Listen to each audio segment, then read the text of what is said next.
반갑습니다, 형들. 안녕하세요. 오늘은 이제 챔피언스 리그, 이번 주에 있는 이제 그 주중에 챔피언스 리그, 뭐 유로파 리그, 유로파 컨퍼런스 리그 같이 한번 미리 좀 얘기 좀 해보도록 하겠습니다.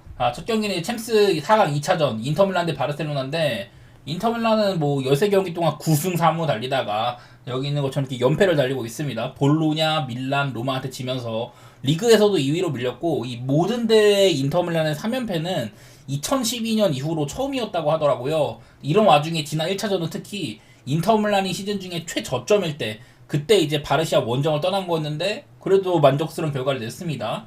바르시아도 사실은 얘네들도 요즘에 보면은 좀 한 점 차 똥줄승이 많아진다든지, 그리고 뭐 레알이랑 비긴 것도 있었었고요. 그 전보다 조금 떨어진 게 사실이긴 합니다. 두 팀 모두 다 이제 직전 리그 경기에서 많은 로테이션을 돌렸었고 각각 이렇게 한 점 차로 겨우겨우 승리를 했었습니다. 바르셀로나 이번에 챔스에서 맨시티나 볼로냐 다음으로 높은 최종 라인을 가져갔고요. 상대한테 경기당 5회 총 이제 267번으로 유럽 5대 리그에서 가장 많은 오프사이드를 유도했다고 합니다. 2등이 한 120번 정도인데 바르셀로나는 그 두 배에 달하는 수치예요. 그래서 어찌 보면 그만큼 리스크를 감수하는 셈이기도 하다, 뭐 이런 게 있는데, 뭐 지난번 경기에서도 인터밀란은 역습 찬스가 되게 많았었고 두세 명에서도 지휘하는 그런 역습들이 꽤나 효율적이었었습니다. 아무래도 이거는 이제 바르셀로나 입장에서는 그 이제 레반도프스키의 부재, 그게 조금 커 보이는데, 지금 48경기 동안 40골로 유럽 5대 리그에서 가장 많은 득점을 올렸습니다, 레반도프스키가. 그래도 뭐 페란 토레스가 나름대로 좀 공백을 잘 메웠었고, 지난번에도 뭐 이런 식으로 페란 토레스가 골도 넣기도 했었고요. 레반도프스키가 없는 동안 이제 리그에서 5전 전승 18득점을 올렸었거든요. 물론 이제 페란 토레스가 레반도만큼 박스 안에서 공간을 만드는 능력은 없지만은 박스 밖에서의 뭐 스위칭이나 압박 기여도, 이런 부분들은 뭐 또 다른 옵션을 제공할 수도 있습니다. 이거는 근데 뭐 지난번에 이 라민 야말의 1차전 퍼포먼스가 워낙 좋았어가지고, 근데 과연 2차전에서도 그만큼 해줄 수 있냐, 그런 게 관건일 것 같아요.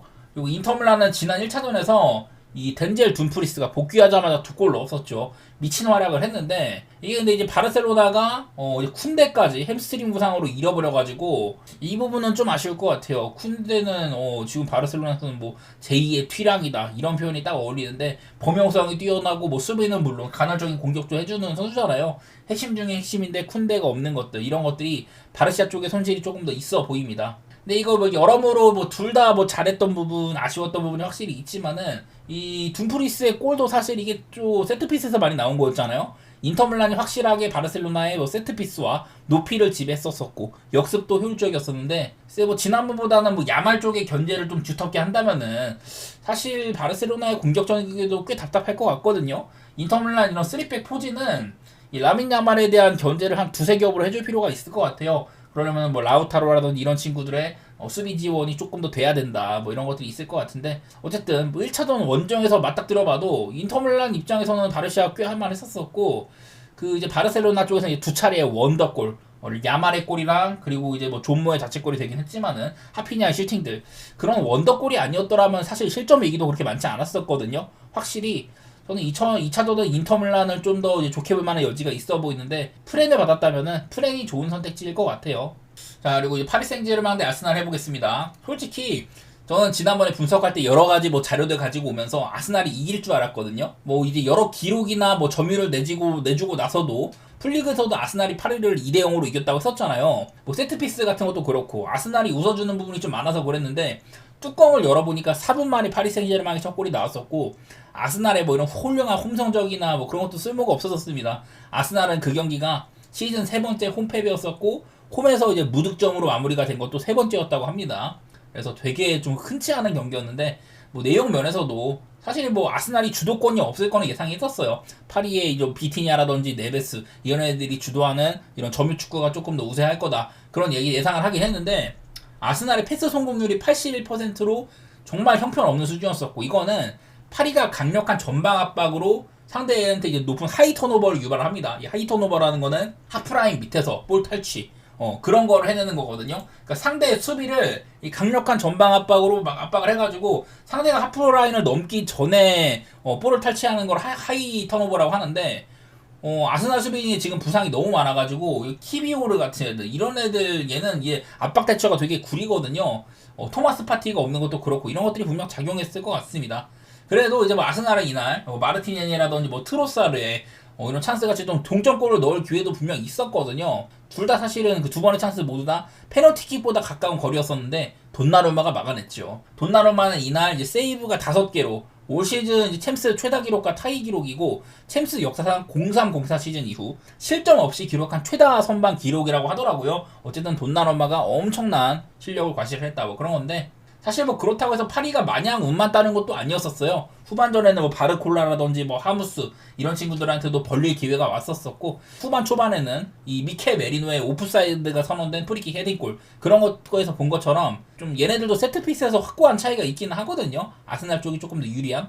그거를 감안해도 이미 1차전 아스날 원정을 이긴 파리 생제르맹이 홈에서 뒤집힐 가능성은 저는 매우 희박하다고 생각이 됩니다. 파리는 이미 리그 우승 확정을 짓고 뭐 리그에서는 그냥 널널하게 로테를 돌리고 있는데 반대로 이제 아스날은 본머스전에서도 풀주전을 돌렸거든요. 참 이해가 안 되는 운영이야. 글쎄 뭐 지난 1차전 분석에서 걱정했던 요소들 아스날의 역습이나 뭐 세트피스 이런 거에서 뭔가가 일어나지 않는 이상은 저는 파리 생제르맹의 진출 가능성이 2차전은 확실히 좀 높다고 생각이 됩니다. 홈게임이기도 하고요. 저는 파리를 좀 좋게 볼게요.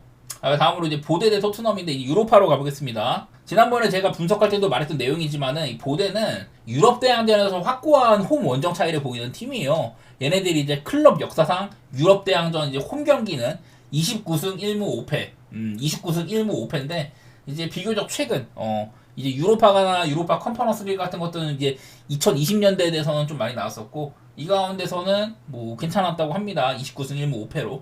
반대로 이제 원정에서는 8승 11무 15패로 확연한 차이가 났다고 해요. 그냥 단순하게 원정 성적 찍어보면 이렇습니다. 승리 찾기가 정말 어렵죠. 그래서 물론 이런 6컨이나 유로파 하위 라운드 이런 데서 한 거라서 토트넘보다는 약한 팀을 많이 만났겠지만은 21세기에도 뭐 라치오라든지 포르투 이런 팀들을 잡아본 적이 있었어요. 그래서 뭐 어쨌든 올해도 이렇게 홈에서 했는데 카라바오한테 진다든지 이런 것도 있었기 때문에 좀 뭐 막연하게 볼 수는 없겠지만은 어쨌든 홈발은 확실히 있다 그런 거고요.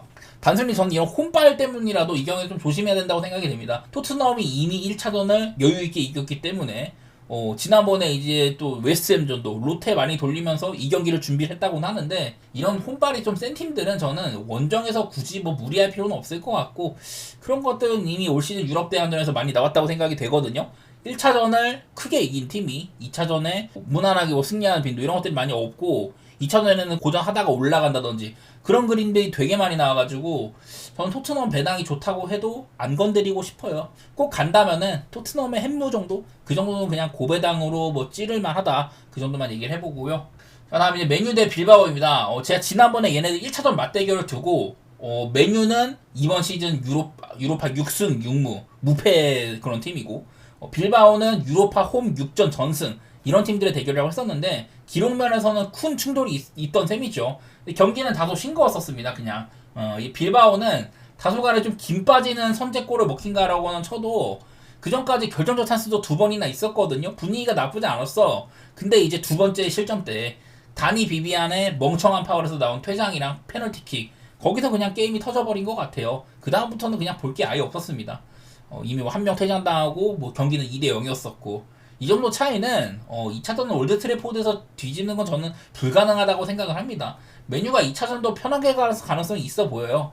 이미 뭐 메뉴는 리그는 접었습니다. 15등에 있죠. 15등. 브렌트포드한테 지든 말든 큰 상관이 없어요. 어떻게든 간에 메뉴는 유로파 우승에서 챔스를 나가면은 리그 15등이어도 남는 장사입니다. 반면에 이제 빌바오는 챔피언스 리그 진출권 현재 4등인데 6위인 베티스가 57점으로 남은 이제 한 4경기 동안 승점 차가 4점밖에 안 나가지고 안심할 수는 없는 단계이긴 하거든요. 그리고 이제 니코 윌리엄스라든지 오이안 산셋 공격에서 큰 생산력을 보이는 이 두 선수들도 없어가지고 저는 이 경기는 메뉴를 좀 좋게 볼 만한 경기 같습니다. 이미 큰 점수 차여가지고 메뉴가 무리할 이유가 없기도 하고 어디까지나 저는 자연빵으로 붙으면은 빌바오가 메뉴한테 전력이 꿀리는 팀은 아니라는 마인드이긴 하거든요. 조심할 필요도 있긴 한데 그래도 이런 뭐 전력 이탈이라든지 이미 좀 승부가 많이 기울었다는 거 그런 거 생각하면은 저는 메뉴가 좀 좋아 보이네요. 햄류 같은 것들도 살짝 생각해 보겠습니다. 다음 피렌체 대 베티스 경기. 자, 피렌체는 직전 로마 원정을 져가지고 이제 그 세리에가 3경기 남았는데 남은 일정이 이제 뭐 볼로냐가 남아있긴 하지만은 챔스 진출을 위해서는 총 4점을 극복을 해야 되고 상대 전적도 안 좋아요. 그래서 이제 피오렌티나는 챔스 진출은 많이 좀 빡세졌다. 그래서 지금 순위로는 이제 유럽 대항전도 못 나가는 순위여가지고 물론 못 나가는 순위거든요. 그래서 유로파 컨퍼런스 리그를 조금 더 열심히 해야 되지 않을까 그런 생각이 들긴 듭니다. 피렌체는 그동안 이제 유로파 컨퍼런스 리그 2번 대회에서 전부 결승에 올라갔었는데 야 올해는 좀 편하진 않은 것 같아. 베티스 정도의 팀을 만난 게. 이 경기 후에도 베티스는 이 비아레알을 추격해야 되죠. 5등짜리면 챔스를 나가는데 베티스가 지금 6등이고 비아레알이랑은 지금 승점 차이가 1점밖에 안 납니다. 그래서 베티스는 둘 다 뭐 이 경기에 들어가는 뭐 스태미나라든지 일정 난이도 그런 것들은 비슷하지만은 피렌체는 뒤가 없고 베티스는 이제 넥스트 비아레알을 추격을 해야 된다. 리그도 생각을 해야 된다. 이런 것도 정도 좀 차이는 있는 것 같아요. 그래도 이거는 가장 먼저 생각나는 게 뭐냐면은 베티스의 최근 전적. 자 여기 보면 확실하게 이제 베티스의 전적이 아주 좋은데 베티스는 최근에 15경기 동안 11승 3무 1패 괴물 같은 성적을 거두면서 지금 챈스도 목전에 두고 있는 상황이란 말이에요. 이래가지고 나는 베티스가 1차전도 이겼고 2차전도 글쎄 피렌체의 원정이 그렇게 막 두려울 것 같지는 않거든요. 그래서 개인적으로는 뭐 이탈리아 팀 피렌체를 응원도 하고 배당도 나쁠 건 없지만은 전 냉정하게 이거를 피렌체가 뒤집기에는 베티스의 기세가 너무 좋아 보여가지고 베티스가 프렌 받았으면 저는 프렌 선택이 옳아 보입니다. 자 다음 첼시 대 위르고르덴입니다. 이 경기는 좀 쉬운 경기 같아요. 그냥 단순하게 딱 한 가지 문제는 뭐냐면은 첼시가 지난 이제 레기아 바르샤바 전에서도 1차전 원정을 3대0으로 대승을 거두고 홈으로 와서 졌잖아요. 또 한 번 그런 일이 발생하면 어떡하느냐 그것뿐인 것 같아요. 이제 오히려 그때도 1차전보다 2차전 때 주전들을 더 많이 했던 게 첼시인데 그때는 이제 좀 바르샤바가 좀 저력을 좀 보여주긴 한 거예요. 반대로 근데 이제 유르고르덴은 여태까지 뭐 유로파 컨퍼런스 리그에서 꺾어온 팀들도 봐도 전부 유럽 변방 팀들만 만났었고 지금 이제 자금 리그에서도 10위로 좀 처져 있는 상황이 있습니다. 반대로 이제 첼시는 리그에서 이제 5등 정도 딱 득실 차이 앞서가지고 챔피언스 티켓에 나올 수 있는 그런 상태인데 아직까지 노팅엄이 한 경기를 덜 했죠. 뉴캐슬이 그리고 비기는 바람에 이제 다음 뉴캐슬전에서 첼시가 이제 뉴캐슬이랑 또 만나거든요. 다음에 뉴캐슬전을 비빈다면은 이제 위에 있는 뉴캐슬이나 맨시티까지 끌어들여가지고 챔피언스 티켓 쟁탈전은 이제 5파전으로 끌고 갈 수도 있어요. 어쨌든 간에 뭐 첼시는 사실 이 유로파 컨퍼런스 리그 우승해봤자 유로파가 가는 거거든요. 근데 이제 리그에서 현재 이제 5등 여기를 사수를 하면은 챔스에 나갈 수 있기 때문에 당연하게도 첼시는 리그를 우선시하는 게 맞습니다. 이 경기 끝나고 아주 중요한 뉴캐슬전까지 이틀밖에 휴식이 없기 때문에 바로 이제 이틀 뒤면은 날짜상에는 이렇게 이틀밖에 차이가 안 나요. 9일날 뉴컨, 11일날 뉴캐슬 이렇게 해야 돼가지고 이틀 뒤에 되게 중요한 뉴캐슬 원정이 있기 때문에 저는 주전들을 많이 아낄 가능성이 높아 보이거든요.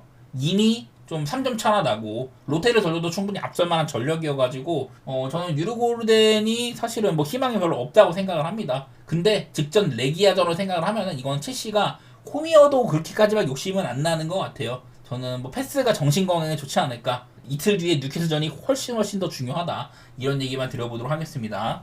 자, 마지막으로 이제 금요일 날에는 밀란 대 볼로냐 경기도 해볼 텐데 볼로냐는 이제 유벤투스랑 홈에서 비기면서 현재 이제 7위로 주저앉았습니다. 최악의 결과예요.